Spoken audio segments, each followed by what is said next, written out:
Okay, I should not be doing this. Oh, this is powerful. This is sketchy. I should really learn how to ride this before I actually attempt something.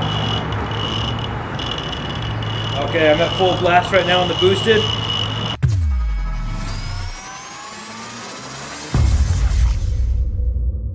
So I just barely got the brand new boosted board 2 the other day, this one.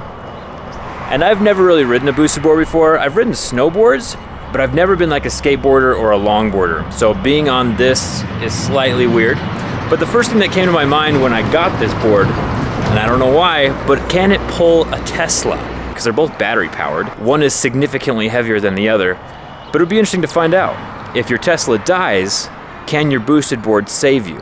So looking underneath the Tesla, there's no points to attach like a tow strap or anything, but Dan here can pull off that front grill type thing, and that leaves us some holes in the frame that hopefully we can attach something to for our towing adventure.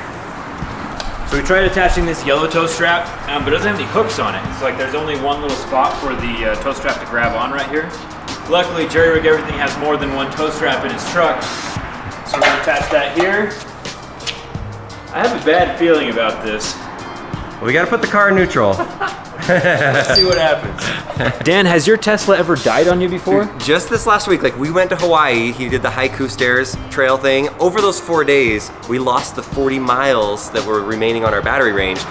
And they tell me they tell me that you lose 2 to 5% a day. And so I get to the airport, I don't know what to do. What do you do when an electric car dies? So we made an entire video off of it, but one thing that I did learn is that you can't even put your car into neutral unless you take off this front guard and you jump start the 12-volt battery that I didn't even know existed, and then you can put it in neutral. So how do you put a Tesla in neutral, Dan? All right, put your foot on the brake. You just barely halfway push of this right here, the gear shifter, and now we're in neutral. So if I let go, we're pretty much stopped. Oh, it automatically put it into park. Park? Yeah. How are we gonna do this? So as soon as you let go of the neutral, it put it into park? Yes. Maybe I have to stay in it. And, oh, because the door's open. Let me try it. The door's shut. All right, I'm in neutral.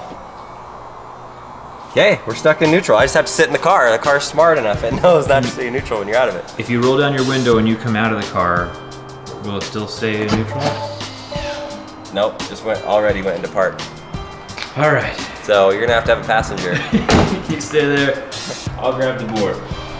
So quick thing about the boosted board, you have this little handle right here that basically gives you the battery life of your boosted board, and it has this knob up top. So if I pull this trigger and roll the knob forward and backward, it's gonna move the boosted board.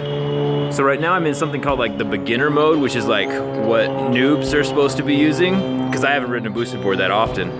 So I'm gonna use that first mode to try to move the Tesla here in the garage. And if that first mode doesn't work, I have 3 other modes after that that might end up working. So let's see what happens.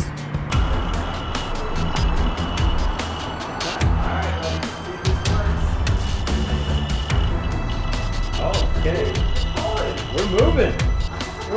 Okay, but it's not strong enough. That was pretty cool. We were only in beginner mode and the car was moving. So I'm gonna jump up to mode number 4 by pressing this button 3 times.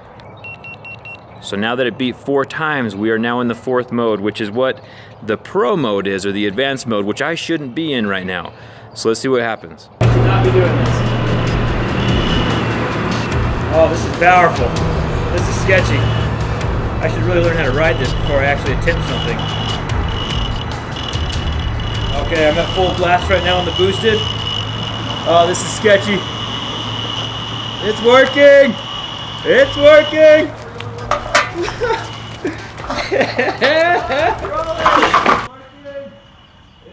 Look at that, we're going 1 mile an hour. Ah, it's rolling! Woohoo! Nice! So right here we have 2 different boosted boards. We have mine, which is the version 2, and we have what's inside, which is the version 1. And there's a couple differences between the 2. One right here, if you can see inside of this motor, as it's turning, you can see like little brushes inside and the little copper wires that make the motor turn.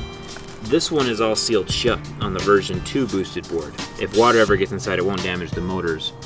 Also, these cables are waterproof there. Lengthwise, the boards are about the same, but it looks like with the version 2, the tires are just slightly bigger. And on the version 1, you can kind of see the lines where the cables run from the back to the front. The version 2 doesn't have those yet. Not sure if it's just because I haven't ridden it enough or if they hid the wires some other way. How about this? Nice. And this is why we have what's inside.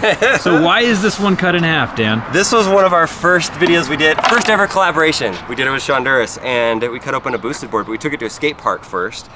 But I didn't know that these wires went from one side to the other underneath the grip tape. So that was an interesting thing to find out. And then you can also see down in here with the circuit board, this isn't the battery, this is what gets the motor going here, but the battery's on the other side. It talks to each other with this running down through there, all the way into those holes. And then from there, the battery was on there. Really strong lithium ion batteries that I was hitting with a hammer before I knew that lithium ion batteries are dangerous to puncture. And that was the only thing that Boosted Board officially said to us. They sent us a tweet saying, don't ever hit batteries. It could be very dangerous.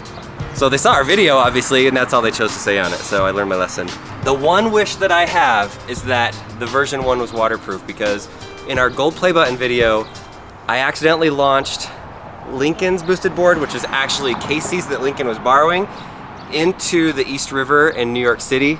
And I had to buy him a new one, and it cost me $1,300. But if we would have had the other one, he could have fished it out like he did, and it would have still worked. So, yeah. So I did not expect that to work. The Tesla weighs about 5,000 pounds, and including me on top of the boosted board trying to pull a car, I didn't think it was gonna happen.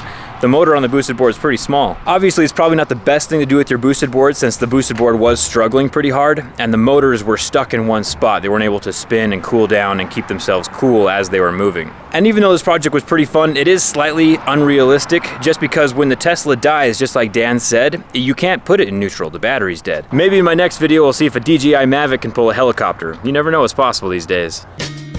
I've linked both Casey Neistat's and What's Inside's YouTube videos for your boosted board viewing enjoyment. Hit that thumbs up if you like seeing technology tested in weird ways, and thanks a ton for watching. I'll see you around.